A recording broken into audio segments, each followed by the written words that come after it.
So, I bet you're wondering, what did go wrong with the Jets this year? I mean, that is the title of this video.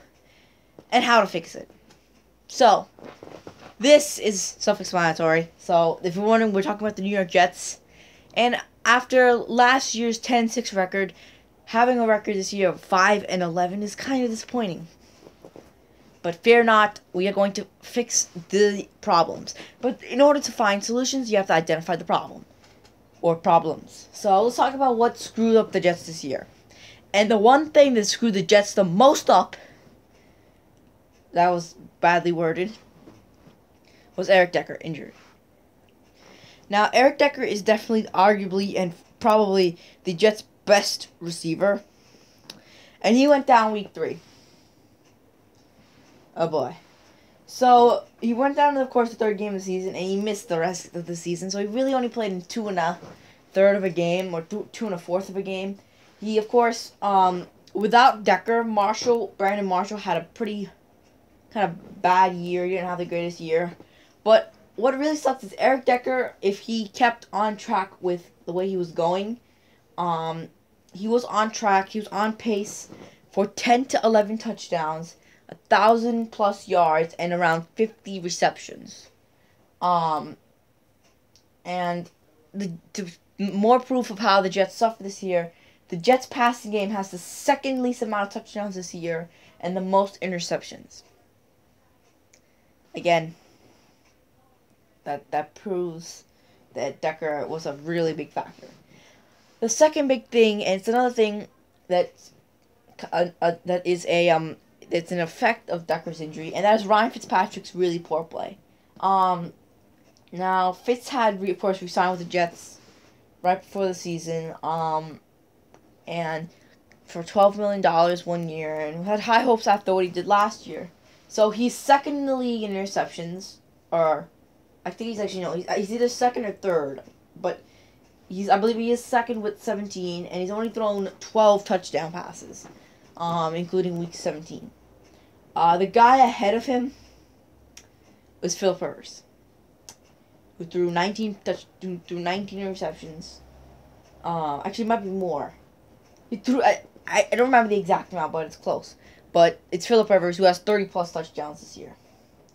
Now, of course, Fitzpatrick is known for lots of picks, but looking at his stats last year, he only threw 15 interceptions with 31 touchdowns. That's a 2-to-1 ratio, touchdown interception.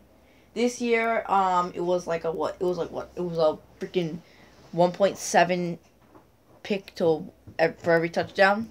So, or no, around 1.7, like 1.4, 1.2. But he's a very big part of the reason the Jets have turned the ball over 23 more times than they have forced turnovers on defense. Some of these stats might be a little old. They're from week 16 or week 17. So sorry about that. This video took a while to plan.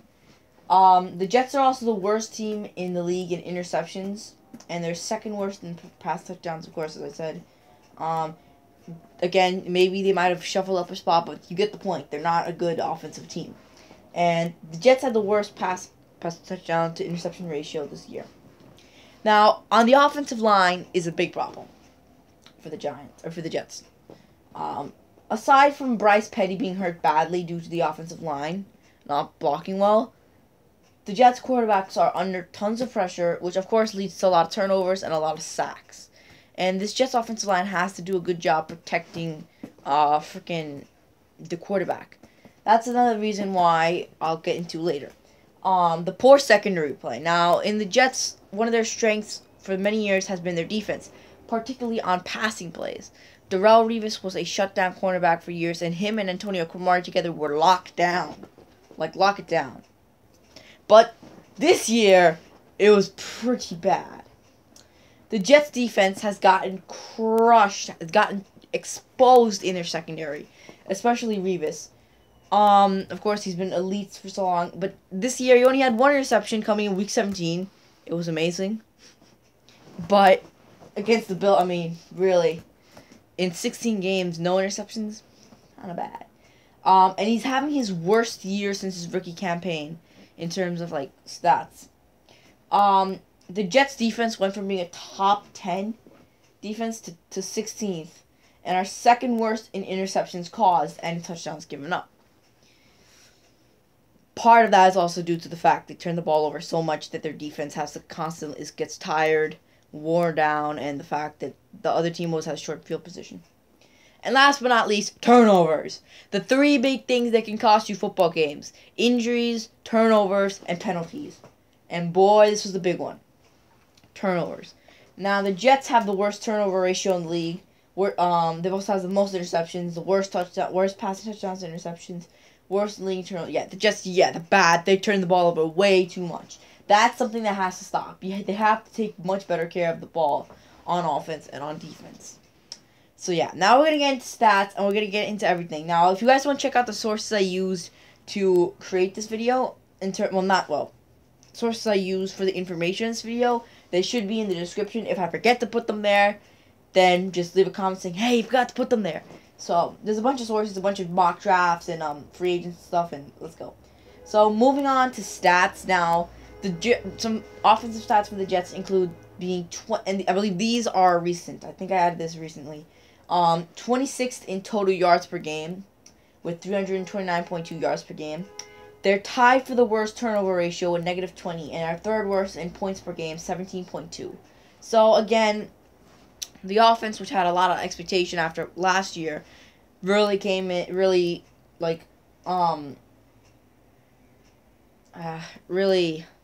peed the bed or something. Really, I forgot the word. I forgot the phrase used. But really looking at it really was the passing game. The Jets are 27th in total passing yards per game, 216.6 a game, and they're 28th in most passing touchdowns with only 16, and they lead the league in passing interceptions. Well, of course, it has to be passive for interceptions, but 25. Now, moving on to rushing, the Jets were actually not a bad rushing team, and with their offensive line, it's kind of surprising. They actually were 12th in rushing yards per game with 112.6 a game, 22nd in rushing touchdowns with 10, and they fumbled the ball 24 times, but only lost 9. So, not bad, to be honest, on defense. I mean, on the rushing attack. Now, on defense, they're 11th in total yards per game given up, 342.4, but they've given up the 5th most points per game, 25.6. You can look at that as the fact is because of the turnovers, and also the fact that toward the later part of the year, the Jets defense, I guess kind of the locker room got lost, and team didn't play as great. But 22 forced fumbles and 6 recovered for the Jets on defense. Now passing yards, the Jets were 17th in the league this year in passing yards given up per game with 243.6, and they were tied for 6th most passing touchdowns given up, 30. Now they're also second last in interceptions with only 8. But hey, I mean, again, that's also another thing. They could not get turnovers. Now, the Jets, of course, in rushing yards per game, they were actually 11th with 98.8 given up per game. And they were 10th best in rushing touchdowns given up, only giving up 10, which is the same amount that they've actually scored. So, of course, those are some quick stats. But let's get into each position now. This is the very juicy part of this video, I promise. If the video is disappointing you so far, which I'm very sorry if it has, this is the part that's it's juicy. Now, looking at this year, let's start with quarterback. Oh boy, this position. Oh my gosh, this is a position that the Jets really need to improve on. This is a position every Jets fan knows we have to improve on. But let's look at what the quarterback did for this year for the Jets. So the two big guys we're going to look at is Ryan Fitzpatrick and Petty.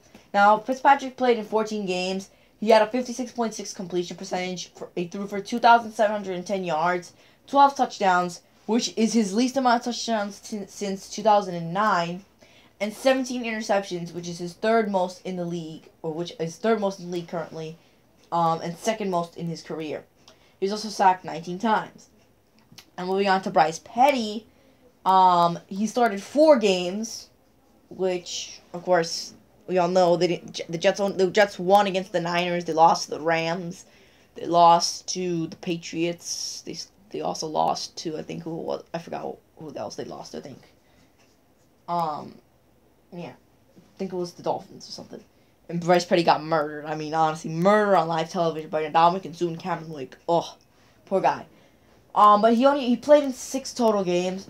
His completion percentage was 56.4%, He threw for 3 touchdowns, 7 interceptions, and he was sacked 13 times. So he played he played about 8 less games than Fitzpatrick and was sacked just 6 times less, which is crazy to think about.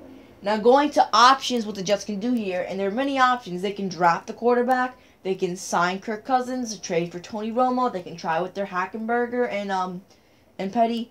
But looking at each quickly, I mean, drafting the quarterback, again, very risky. I mean, there's a lot of rumor that the Jets could draft with their sixth overall pick. They could go after Deshaun Watson. There's many quarterbacks that they could go after.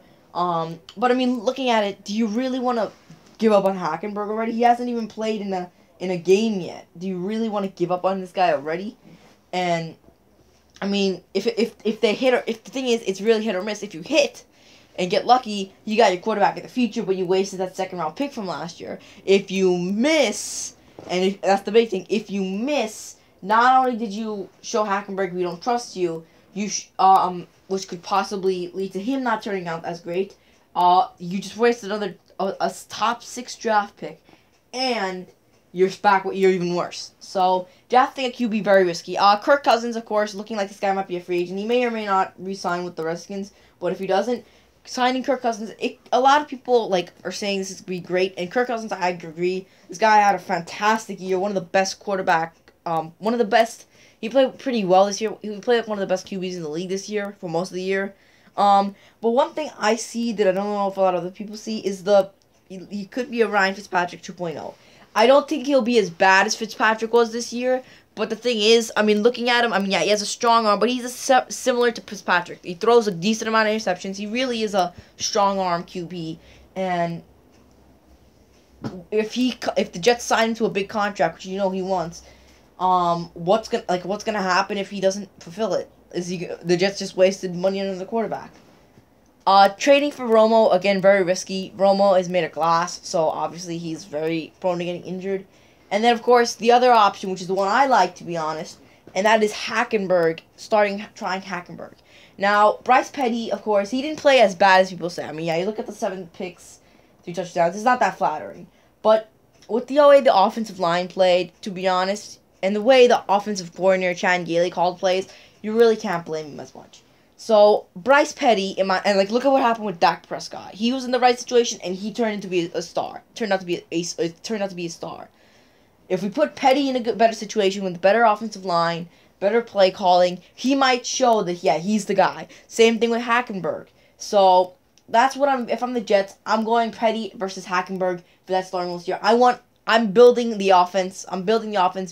Getting a good offensive coordinator, doing all that stuff, making sure that Petty and Hackenberg have enough to win, and that's what I'm doing with the Jets. But what do you think? This video, as much as it's going to be my opinion on how the Jets should fix each position.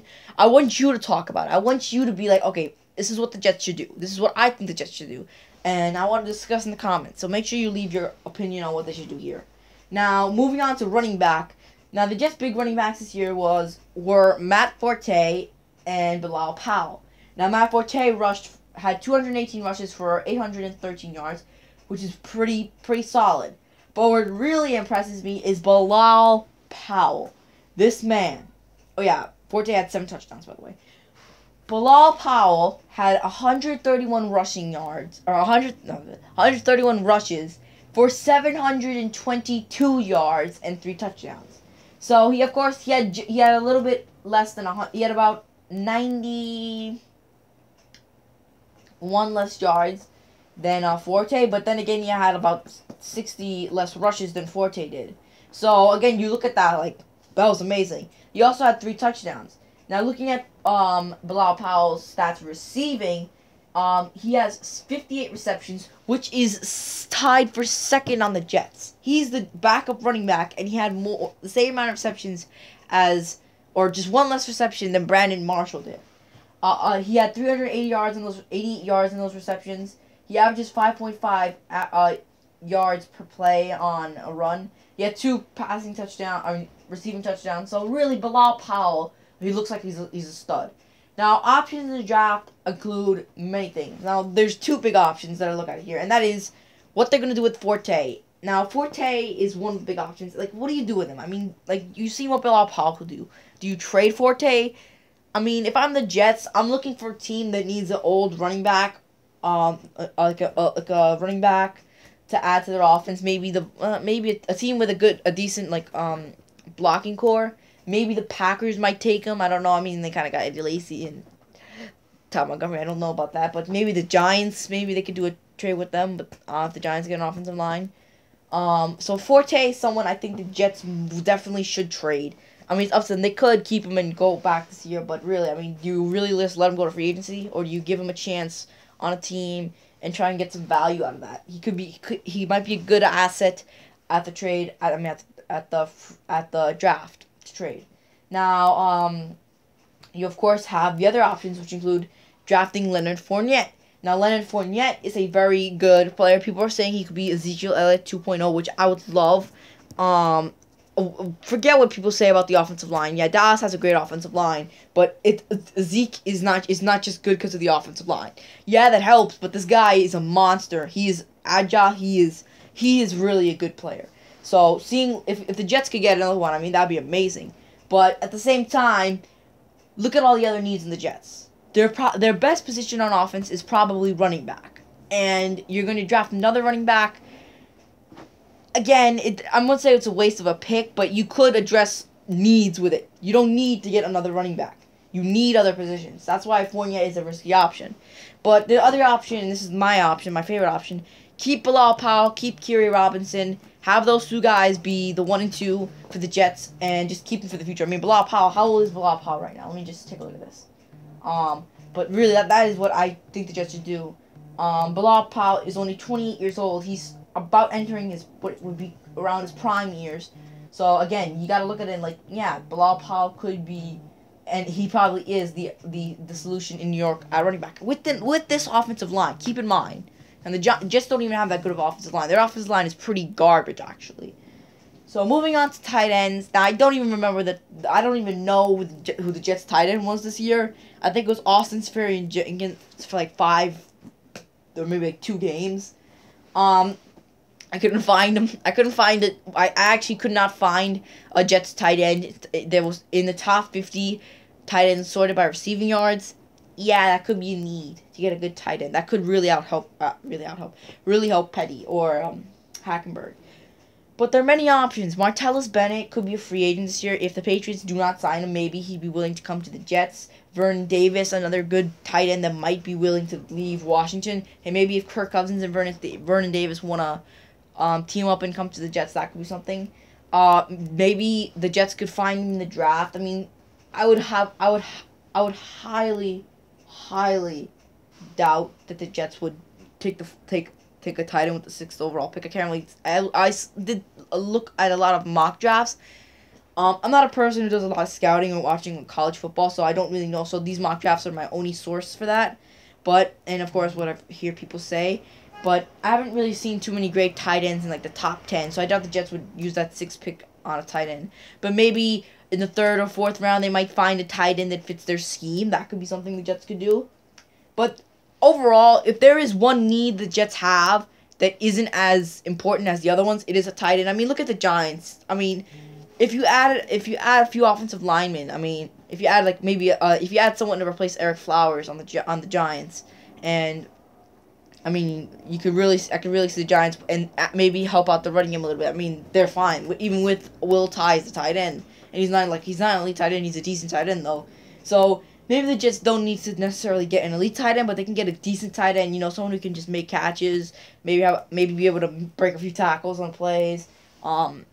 Yeah, but that's really out of all the Jets' needs, is not really that huge.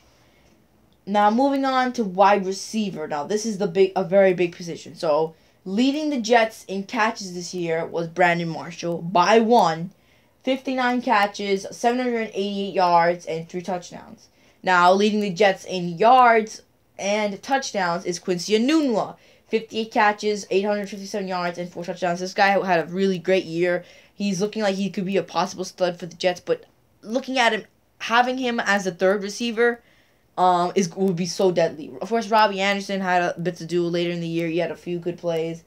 And then, of course, the big surprise, the Jets running back, Bilal Powell. 58 catches, which is one less than the most by any Jets receiver. 2 touchdowns, which is like one less than Marshall's and 2 less than Enuma's, and 388 yards. Bilal Powell is doing everything for the Jets offense, it seems. But that's the Jets. Those were the big receivers. Of course, Decker got injured. I told you he was on pace for what would have been a great year. 10, 11 touchdowns, 1,000+ yards. That is if he kept on pace with what he was doing this year. And yeah. But looking at the current roster, you got Deco. Haha. We've got Eric Decker. We've got Brandon Marshall, Quincy Enunwa, Jalen Marshall, Robbie Anderson. Are those 2 guys going to be good? So looking at the Jets, I mean, they've got several options. They could stick with the receiving core and Marshall Decker. Although there is a bit of a problem with Marshall and how he perceives with the locker room. Honestly, it's just been terrible with the Jets' chemistry this year with what's happening with him versus Sheldon Richardson. You know, the Jets could always trade Brandon Marshall, get someone. If they were to go for a wide receiver, they could draft Williams. I did not put his first name down here because I'm an idiot. And they could draft him in the draft. He's actually he's supposedly going, according to the several of the mock drafts, which may actually be updated by the time this video gets out, so it might be changed. At either 5 or 15, so that could always be someplace the Jets could maybe grab a star wide receiver if they really want to get rid of Brandon Marshall. Again, though, do you really want to address something that you really don't have as much of an issue with? There are much more important things you need to address. So, yeah. I noticed how long this video is going to be. I'm just going to do the offense this video, and I'll do the defense in the next video. So, yeah. Now, moving on to offensive line. This is the big one. This is the thing the Jets need to fix. This is in my opinion the most important thing the Jets need to fix. Because if you look at it, I mean, yeah, quarterback is very important to win a Super Bowl, but you could probably, if your quarterback's not protected, I mean, rest in peace. I mean, look what happened to Bryce Petty. Rest in peace, Bryce Petty. But on the offensive line, the 2 Jets tackles this year were Ben Elijahana and Shell. That's his last name. Now, Elijahana is a free agent, and thank goodness, that guy was awful when he was playing. So, there are many options. Now, at tackle, they could draft Cam Robinson, who is listed in the mock drafts to go either 9, 23rd, or 27th. Two mock drafts have him listed at going 9th overall, which would obviously put the Jets in a prime position to snag him up at the 6th overall pick. Now, of course, drafting offensive linemen at this point is kind of early, but the Jets haven't really spent a high draft pick on an offensive lineman since DeBrickasaw, Ferguson, and Nick Mangold. Of course, those guys we all know were studs. So getting Cam Robinson, put him on that left side, give Bryce Petty or Christian Hackenberg or whoever is the quarterback time to throw, and you know what? That could be something beautiful. Now, if the Jets don't draft a tackle with that really high overall pick, they could always get the free agent Andrew Whitworth. He's 35 years old, so he is getting up there in age, but he hasn't missed a game since 2012. If they want to go with someone a little younger, they can go for Sebastian Vollmer from the Patriots. He's 32 years old, so those would be guys, Pro Bowl level tackles that they could go after. Now moving on to guard position, the Jets just signed Brian Winters to a pretty hefty contract, $7.5 million per year. And he is definitely their best offensive lineman. He's developed into a pretty nice offensive lineman, so that's really good for the Jets. They have one good offensive lineman. James Carpenter is okay, but if the Jets do want to make a splash at guard, which I wouldn't blame them if they wanted to, but there is other options, and I think a tackle is more important than a guard, in my opinion, because with a tackle, that's your quarterback blindside. With a guard, the quarterback will see the guy running and can escape to the outside. Tackles are supposed to, or block the edge rushers, and that's really, I mean, looking at Ron Miller, Justin Houston, guys like that, Lorenzo Alexander, those are the big guys. Those guys get loads of sacks. So having a tackle who could block them would be huge. I mean, guards are also pretty important, but tackles over guards, in my opinion, because edge rushing edge rushers are something at quarterback. They can contain the quarterback in the pocket, but if there's an inside rusher, the quarterback can always escape to outside the pocket, like Aaron Rodgers. So that's big. If they want to draft, they could draft Quentin Nelson, who's listed on several mock drafts as going at number 30. Dan Feeney, Dorian Johnson, who are listed at 45 and 46. Forrest Lamp, who's listed at 30. TJ Lang, from the Green Bay Packers, could also be a potential free agent signing for them. Again, if they do get TJ Lang, they're really boosting up that middle part of their offensive line. Although I don't think if they do draft Cam Robinson, maybe getting TJ Lang really would boost up their O-line. But again, tackles over guards, in my opinion. Now, going to center, we've got Nick Mangold. Now, Nick Mangold, of course, is the Jets' current center, and he's been a great center. He's been Pro Bowl, but he's been very injury-prone, and he's starting to get up there in age, Now, there really isn't any centers available in the draft. There are no great free agents, so I think this might be a situation where the Jets just have to let it be for now and worry about maybe addressing it when there is a center worth getting. Because Mangold is getting old, but he's still serviceable. So yeah. So that's the offensive part of my How to Fix the Jets video. Hopefully I can get the defensive part out soon. So yeah. It'll be out right after this, hopefully, because I'll probably put them both out at the same exact time. So yeah. Thank you for watching the video. Hope you enjoyed. Make sure you check out the defensive part of this video. It's kind of like a two-parter. I don't want to put up a 40-minute video. So yeah. Thank you for watching. Goodbye.